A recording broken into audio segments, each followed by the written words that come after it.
This is Miss Kay. The Robertson family is telling it all in our new movie, The Blind. Here's the next episode of the Blind Movie Podcast with the women my 4 boys married.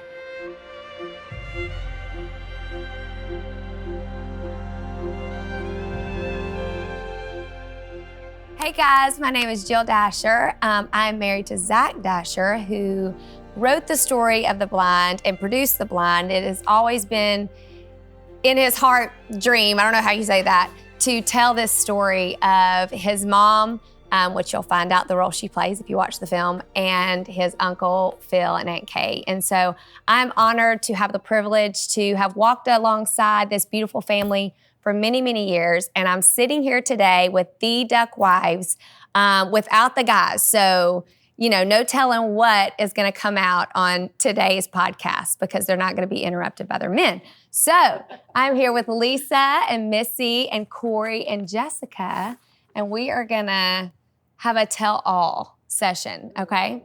So I was thinking about what I wanted to ask you guys. And, we've been in y'all's lives. Well, actually, I'll say the world has been a part of y'all's lives since you've been married.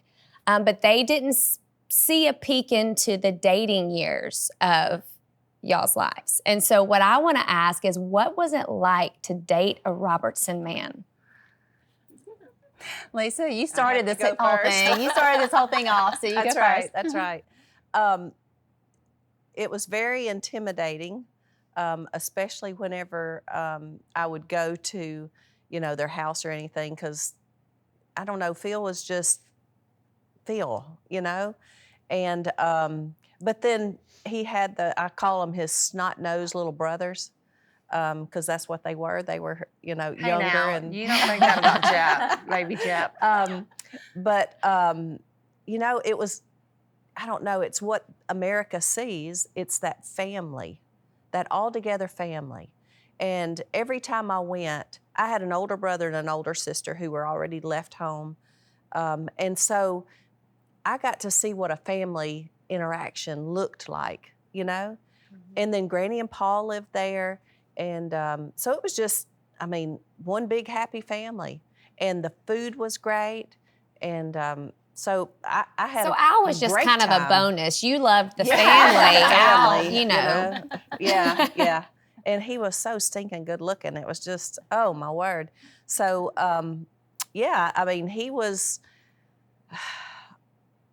he was my everything at that point. But then whenever I met the family, it was like, wow, I could have all of this. Yeah. So, yeah. All right, what about Jace? Was he a romancer? Like, what was dating Jace like? I can't even. He had an old gold truck. And I said, that's the only gold he ever had. And I loved it because it had a bench seat and I could slide all the way over to him. So I wanted that gold truck on the dates. When I was dating Jace, Willie was around and they would fight over the Nissan truck, which was a little small cab truck because it was the nicer one.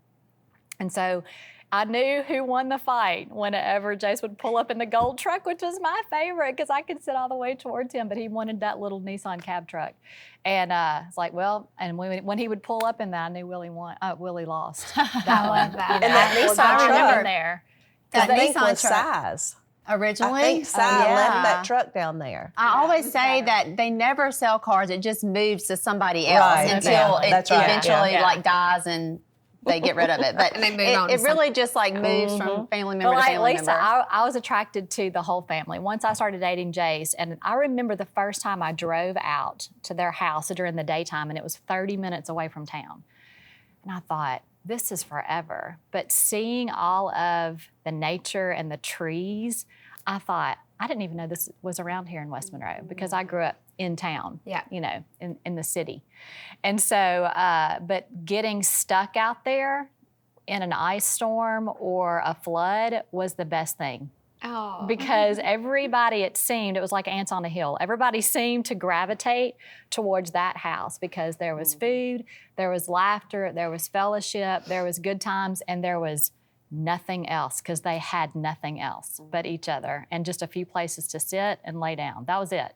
Plenty of pots and pans. Yeah. pantry was always full somehow, but you weren't there for all of what you would think that you would be going to someone's house for. There was no fluff. It was the No, relationships. there was no fluff. I love the that. only fluff was dirt and grime and little dust here and there. I love that. But it didn't matter because that's where you wanted to be.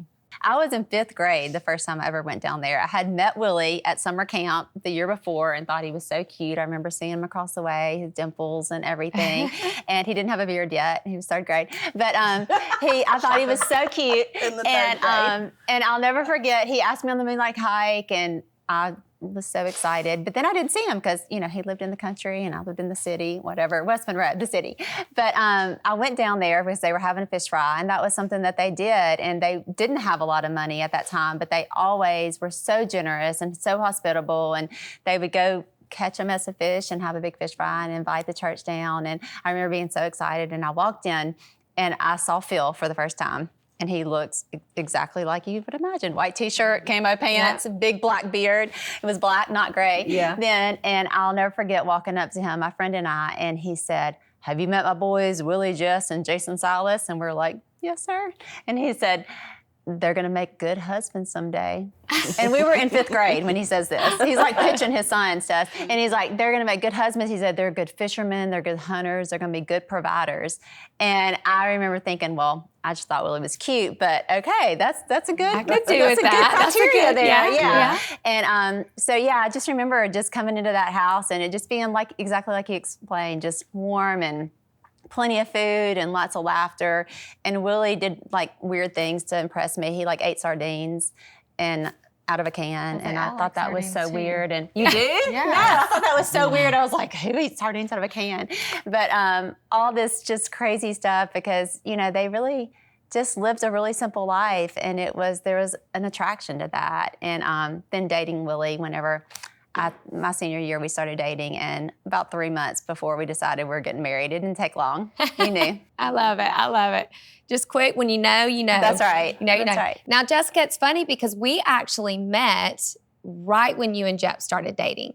Yes. And because I remember Zach and Jep, they're cousins. They were known as the cute Christian cousins. That was their, tagline. Yes. And I remember Jep came up to Harding to visit Zach, my husband, and he was going on and on about this she's beautiful. I mean, she's the prettiest woman I've ever, y'all gotta meet her.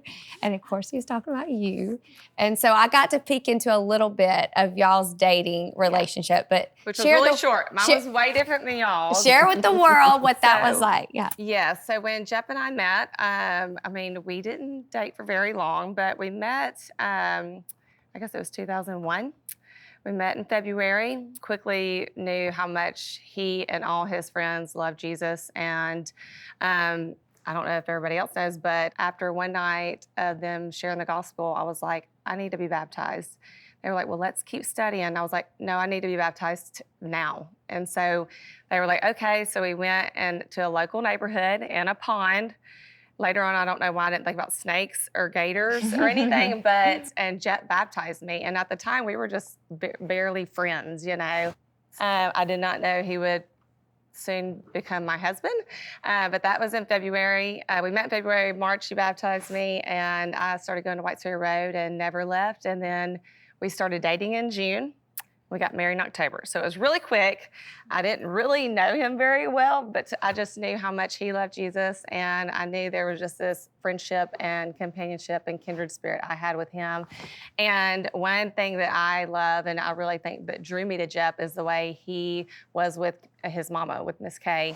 And so I knew he was just the kindest, sweetest man, and just the way they would tickle each other and love each other. Even now when we go on vacations, he piles in next to Kay and holds her hand and watches movies still to this day. And that was one thing that really, it stood apart for me. It wasn't like this big manly man, even though he loved to do guy things and hunt and fish and everything, but there was just this sweetness about him that I saw when he was with his mama. I love that so much.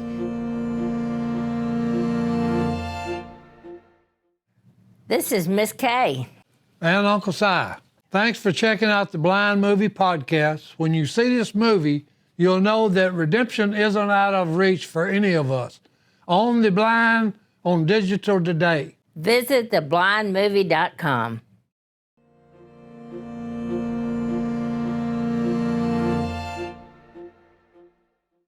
Think back through your dating, through your marriage, because I don't know when this happened for you guys, but when or do you remember finding out about the fuller story of Kay and Phil? Like, when do you remember getting the backstory of those tough years? Was it just something you heard about in stories as you dated, or was there this, moment where you remember hearing about that? Kind of share like how you came to know the Phil and Kay before they were the Phil and Kay that you guys met. I can start with that because of Aunt Jan. So Jan was my 4th grade teacher at our local Christian school here, and she was my favorite teacher of all time. And she's the only one that paddled me, too. I can believe that. But I loved her. I loved her quirkiness. I loved her passion for everything that she taught us. And I loved her crazy, weirded out husband that would come in and make us all super, laugh at everything. We were having a bad day, or if Jan was having a bad day, Gordon would pop in and make every tension disappear. And so we could not wait for those Gordon pop-ins. And getting to know Jace, when I was dating, I would hear him talk about his Aunt Jan. And I was like, oh, I knew a Jan one time, And the more he talked about her, one time he said, Gordon. And I was like, that's weird. I know a Jan and Gordon. And I mean, we've been dating a year or so, and I didn't know anything about their relationship. And when I found that out, it was almost like the nail in the coffin for me. I'm like, I'm in with this family because of Jan. So when I realized that more stories started coming out, because I started asking a lot of questions, that's when I started learning about the relationship with Jan and Phil and Kay, and how she really is the one who brought him the message of Jesus, and that Phil responded to her and then to Bill Smith. And so I knew her, I admired her more because of that. But then I really started asking Jace more about, his childhood, his life, because I didn't know all of that. I grew up in a very sheltered church environment. My mom was a music teacher, and my dad was a preacher, and I was very sheltered and very secure. And then to start understanding that my boyfriend, fiance, husband grew up in an environment that was completely the opposite of mine. I'd heard those stories of people. I didn't know any of them. And so it was very chilling for me to hear those words coming from him. Phil was not a real warm and fuzzy guy then. And so having conversations with Phil about that was not really happening. It was just getting it from Jace. And so that's why, I said this in the group podcast, hearing Jace's perspective, and then hearing Kay's perspective, and now hearing Phil's own perspective of the trauma and the pain that he inflicted on his family and how God redeemed that, has been an amazing journey for me to watch and see and learn from. That's incredible. I didn't know that. I did not know that Jan was your teacher. Oh, my goodness. That really? I know. I'm tearing up as you're sharing that story. I know. Well, I'll give you one more little nugget then, because when I was in the 4th grade, Phil and Kay visited our church, Whites Ferry Road, and I found this out years later. Jan turned to Jace, who was visiting with them, and pointed me out and said, you see that girl right there? You're going to marry her one day. I believe that. I'm just, Jan, that is exactly the kind of woman she was. And y'all listening to this podcast, you're hearing names like Jan and Bill Smith, and you've got to watch The Blind if you want to know who those characters are, right? Thank you so much for sharing that. Any of you guys have any additions to just finding out about those stories? I didn't know. So one of his first pickup line when he first introduced himself is, I'm Jep Robertson. I was like, yeah, I'm Jessica. He goes, my dad's the duck commander. And I was like, I don't know what a duck commander is. He goes, you don't know Phil Robertson? I was like, No, I don't know Phil Robertson. And so I grew up in a hunting family, but we deer hunted mainly, and they very rarely ever duck hunted. So I didn't know who Phil Robertson was. I never heard the name. And so that was his first pickup line that was a big whop. Yeah. He was like, I don't know what to say after that. But so I didn't know really until after we got married and I started going down there. We had one vehicle, so it was either go to work with Jep and sit down there and watch Kay cook and answer phones, or sit at home by myself. And so I would go down there and do that. And that's really where I learned their history and just their, basically their love story and the commitment and just seeing that. I love that. Love it. So for me, our family stories, what's really crazy is our family stories intertwine like way before we even knew. And that's part of the movie too. Like there's a little nod to it in the film. But I feel like Phil and Kay have always just been really open and vulnerable about their life and their struggles so that it can help other people. And I think as we all came in as wives, like Kay really was just so open with her stories and her struggles and all the things, and it helped us to be able to be open about the things that we're going through and talk to her or talk to somebody about it, which I think was a real gift to each of us in our marriages. But go back to the very beginning. But whenever Kay moved to West Monroe, and it's depicted in the film, you see whenever Phil kicks her out of the home and she moves with 3 boys to West Monroe, Louisiana, she came here because Jan was here and because Jan was a part of a church, which our family was a part of as well. And so Kay got a job at my granddad's business at Howard Discount Stores. It was a chain of discount stores that our family owned at the time. And so that's where Kay worked during that time when she and Phil were separated. And the church gave her an apartment, gave her a place to live, and she got a job. And so it was really neat to have my dad actually portrayed my granddad in the film and given Kay that job. And so, yeah, it's really incredible to look back and see how God intertwined our lives. Even Willie and I would have been 2 and 3 at the time. It's crazy. When that happened.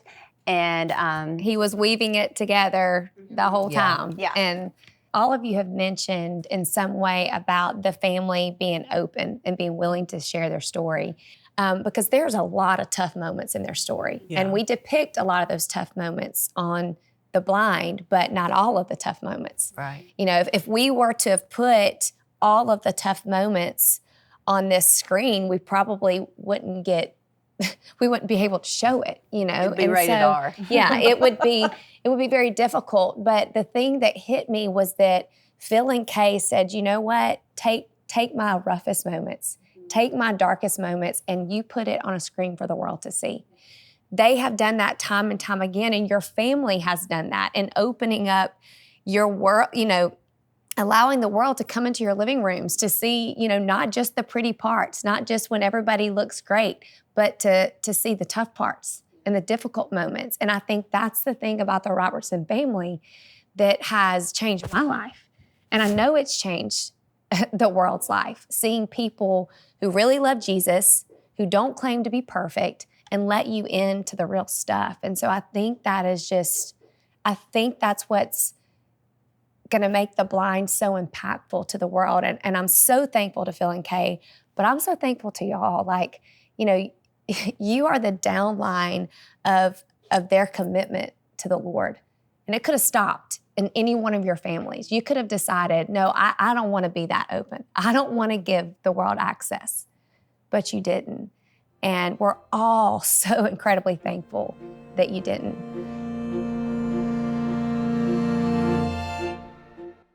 It's the darkest and hardest moments in life. I mean, I'm 52 years old. So I've had half of a century building up. And I mean, I understand now the wisdom in older people, because I feel like I'm gaining more and more every year. Not because of the good things that we are given in life.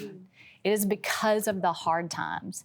And it's not just surviving the hard times, it's how you react to that adversity that really can propel you into being able to share that in an authentic way. Life is ongoing and it's full of difficult moments. And so it's how we react to those. And I hope that when people see The Blind, that Jan, what the role that she played, she went to Bill Smith and said, please help me. Please help me and help my sister-in-law, because we can hide this away. It's shameful. He's done things wrong. Kay even reacting the way she did in the movie. I told Jace the first time, because we saw a rough cut a few weeks ago, and I was like, I don't like the way that they had your mom kind of combating him.